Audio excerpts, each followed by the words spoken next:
উদ্ভ্রান্ত সেই আদিম যুগে স্রষ্টা যখন নিজের প্রতি অসন্তোষে নতুন সৃষ্টিকে বার বার করছিলেন বিধ্বস্ত, তাঁর সেই অধৈর্যে ঘন ঘন মাথা নাড়ার দিনে রুদ্র সমুদ্রের বাহু প্রাচী ধরিত্রীর বুকের থেকে ছিনিয়ে নিয়ে গেল তোমাকে আফ্রিকা, বাঁধলে তোমাকে বনস্পতির নিবিড় পাহারায়, কৃপণ আলোর অন্তঃপুরে।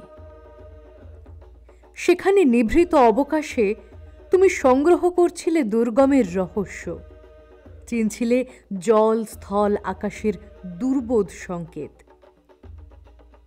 প্রকৃতির দৃষ্টিঅতীত জাদু মন্ত্র জাগাচ্ছিল তোমার চেতনাতীত মনে। বিদ্রূপ করছিলে ভীষণকে বিরূপের ছদ্মবেশে। শঙ্কাকে চাচ্ছিলে হার মানাতে, আপনাকে উগ্র করে বিভীষিকার প্রচণ্ড মহিমায় তাণ্ডবের দুন্দুভিনী নাদে।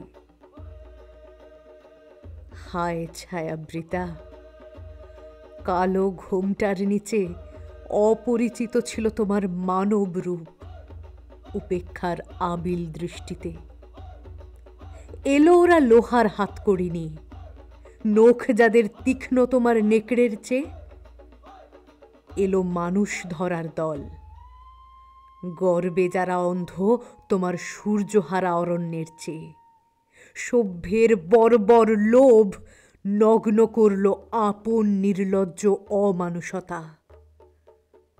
তোমার ভাষাহীন ক্রন্দনে বাষ্পাকুল অরণ্য পথে পঙ্কিল হল ধূলি তোমার রক্তে অশ্রুতে মিশে।